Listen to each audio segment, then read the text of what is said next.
Kompas Siang hadir kembali bersama saya Radi Saputra, Saudara. Hari ini Litbang Kompas merilis survei sejumlah tokoh yang diprediksi bakal menjadi calon presiden tahun 2024 mendatang. Prabowo Subianto, Ganjar Pranowo, dan Anies Baswedan masih menjadi unggulan dalam survei.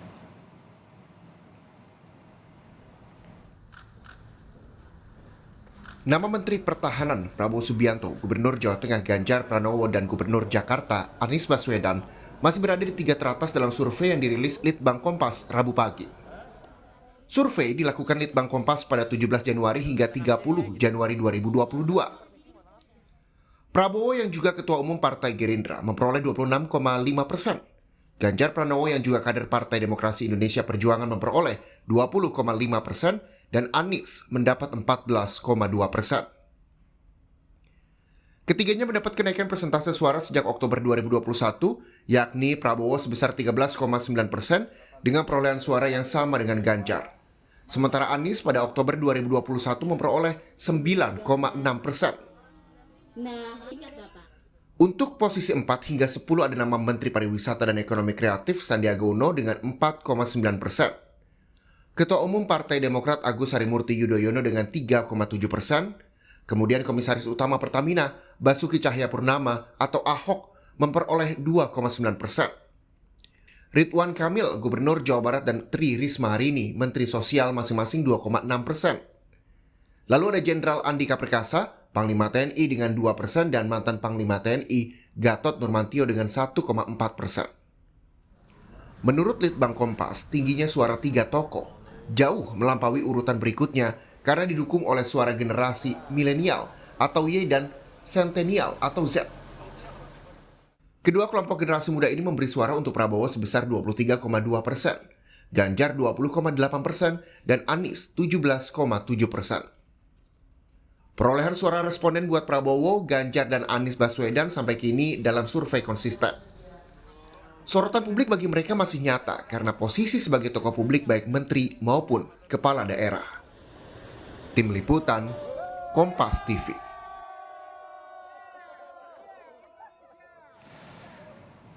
Kita bahas lebih lanjut hasil survei Litbang Kompas yang digelar pada 17 hingga 30 Januari lalu dengan manajer Litbang Kompas Toto Suryaningtyas yang sudah bergabung bersama kami di Kompas Siang. Selamat siang Mas Toto. Selamat siang Mas Radi. Iya, sehat selalu Mas Toto. Kita Sehat langsung selalu. pada topik kita siang hari ini. Tiga tokoh masih dinyatakan Litbang Kompas dominan dalam elektabilitas karena didukung milenial katanya. Lalu seberapa besar jumlah milenial sehingga dianggap menjadi pengaruh dalam elektabilitas tiga tokoh ini, Mas? Secara populasi milenial untuk kategori generasi Y yang berusia 26 sampai dengan 41 tahun itu kategorinya sekitar 80 juta, 80-85 juta. Sementara yang generasi X dia sekitar 23% dari penduduk ya, 20 sampai 23% dari penduduk, sekitar 40 juta. Jadi kalau di total ada 110 juta lebih ya dari kategori ini. Jadi kalau dibandingkan dengan pemilu 2019 itu sudah mencakup seluruh pemilih. Seluruh pemilih itu sekitar 105 juta waktu itu, lalu suara sahnya 100 juta. Tapi di 2022 itu kondisinya sudah berubah ya pada saat ini. Jadi memang ada perkembangan dan potensi ini memang wajar karena komposisi penduduk milenial, yaitu komposisi generasi Y, itu memang menjadi dominan ya. Z dan Y itu kalau digabung 41% kira-kira atau 40% lah dari total penduduk 270 juta jiwa. Ya, ini menarik, ada 110 juta milenial yang diperkirakan akan menyalurkan suaranya di Pilpres 2024. Namun pada survei Litbang Kompas kali ini yang menarik justru Prabowo Subianto yang berada pada posisi paling atas sementara ini dalam survei ya. Nah, mengapa Prabowo Subianto kira-kira, Mas Toto, yang jadi pilihan mereka di survei? Padahal Prabowo Subianto sendiri kita ketahui bukan lagi orang muda, bukan lagi tokoh muda begitu. Ya kalau kita lihat sebarannya, misalnya kita breakdown ya, generasi Z itu yang milih Prabowo berapa, generasi Y yang milih Prabowo berapa, itu sebetulnya kalau dari angka statistik sebetulnya masih menggambarkan sebuah sebaran yang relatif merata di ketiga tokoh. Baik. Jadi bukan hanya di Prabowo ya. Oh baik. Sebarannya Sebagai berarti contoh, ada di 3 tokoh ya, Mas Toto ya? ya, Ya. ya.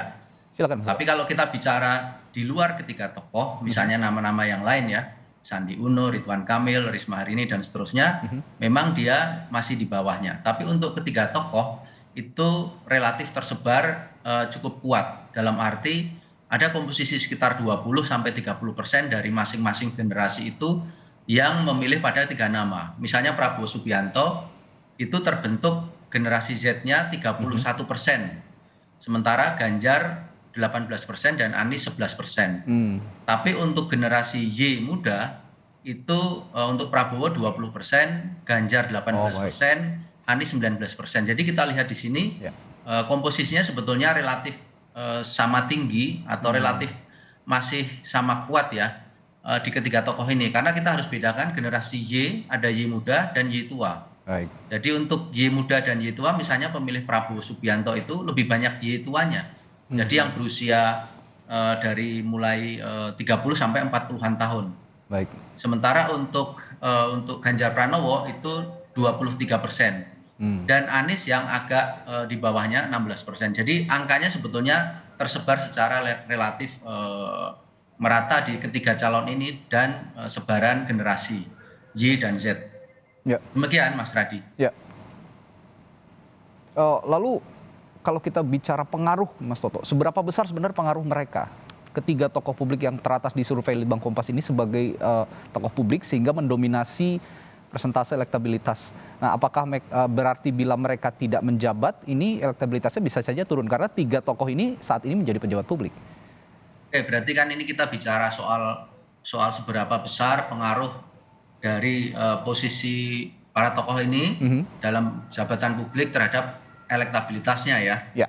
Kalau kita kembali kepada hasil total dari pilihan suara itu kelihatan sebetulnya posisinya kan naik terus ya Mas. Prabowo Subianto itu dalam 6 kali survei kami itu naik terus. Kemudian juga demikian Ganjar Pranowo dan Anies Baswedan. Meskipun dari 6 survei itu memang ada fluktuasi. Seperti survei ketiga Pak Prabowo itu turun, survei kelima juga turun lalu naik lagi dan seterusnya. Anies Baswedan juga sempat turun di dalam survei kelima kami dalam periode kedua pemerintahan Pak Jokowi ini. Tetapi secara umum grafiknya naik terus. Artinya apa? Itu yang bisa kita lihat saat ini bahwa dengan posisi sekarang memang popularitas dan elektabilitasnya konsisten naik ketiga tokoh ini. Nah pertanyaannya kalau mereka sudah tidak menjabat, apakah akan turun? Jawabannya tentu saja pasti ada pengaruhnya. Akan tetapi kita harus ingat bahwa karakter polarisasi di dalam pemilih yang bisa kita dasarkan pada polarisasi pendukung pemerintah dan non pendukung pemerintah itu juga mempengaruhi. Itu yang pertama. Artinya pasti ada kelembaman di sana karena pemilih itu sudah terpolarisasi dari aras politiknya. Siapa yang mendukung pemerintah, dia akan condong memilih partai yang atau calon presiden yang dia asosiasikan itu dekat dengan rezim atau pemerintah saat ini dan sebaliknya.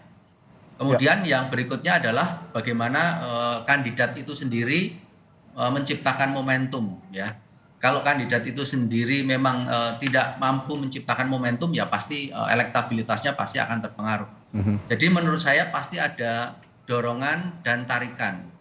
Dorongannya adalah bahwa di sana sudah ada masyarakat yang terpolarisasi, kemudian juga di sana sudah ada pemihakan dari masyarakat itu sendiri, akan tetapi juga ada momentum yang bisa diciptakan oleh masing-masing tokoh. Kalau dia tidak menciptakan momentum, tidak menciptakan prestasi terus-menerus dalam hal ini ya, itu pasti akan berpengaruh pada elektabilitasnya. Apalagi kalau dalam perjalanan 2 tahun ini ada tokoh lain yang muncul. Kira-kira demikian. Ya, Mas Toto berbicara momentum itu tadi dan pengaruhnya terhadap elektabilitas juga popularitas. Ada sejumlah persoalan isu publik yang dihadapi para tokoh ini sebetulnya dalam beberapa hari ke belakang. Untuk 2 diantaranya ada yang masih hangat tentang kasus penambangan batu andesit, kasus di Wadas, lalu untuk pembangunan bendungan dan juga Formula E.